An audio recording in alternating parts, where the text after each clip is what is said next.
Dear students, previously we were discussing about land pollution, its different types and then different kind of sources. Now we will discuss in this part that how to prevent land pollution.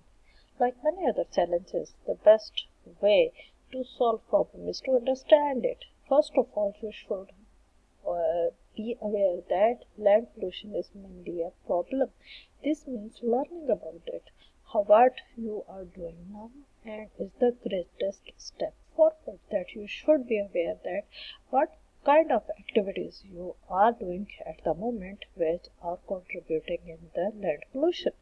People should be educated and made aware about the harmful effects of littering, discuss with friends and families and talk about it and aware them, acknowledge them and let them acknowledge their mistakes, why and how they are contributing in land pollution, as every one of us is responsible for land pollution.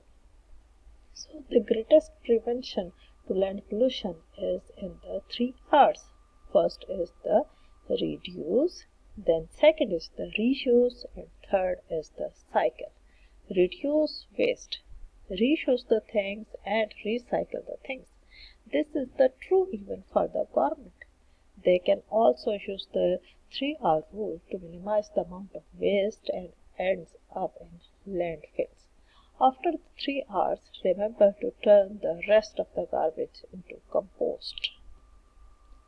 So reduce any items that you can reduce, items like clothing, bottles, wrapping sheets, and shopping bags that can be used over and over again rather than buying new things and dumping all these in the open areas or in land. Adoption of organic farming instead of using synthetic chemicals, for example fertilizers, for example different kinds of chemicals, insecticides and pesticides, go for the organic farming. Proper disposal of industrial waste into secure landfill sites, proper collection, proper transportation and disposal of municipal waste is also a major step to prevent land pollution. Personal litter should be disposed of properly so we can separate household waste at home for recycling purposes. More than half of our household waste could be recycled or reused, but once it is mixed up, it becomes more difficult to separate different components for recycling. This is also true for the waste that we can make at schools or hospitals. So, we should reuse or reduce the waste. What we can do now, by always try to buy biodegradable products which are easy to degrade by the decomposers or which can easily naturally be decomposed. Second one is to store all liquid chemicals and waste in spill-proof containers.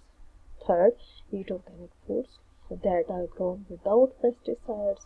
Look out for fertilizers or chemical-free products that when you go to the market, that will enhance organic farming and will aware the farmers that they should not use pesticides to increase their yield, because people or customers are not buying that kind of products.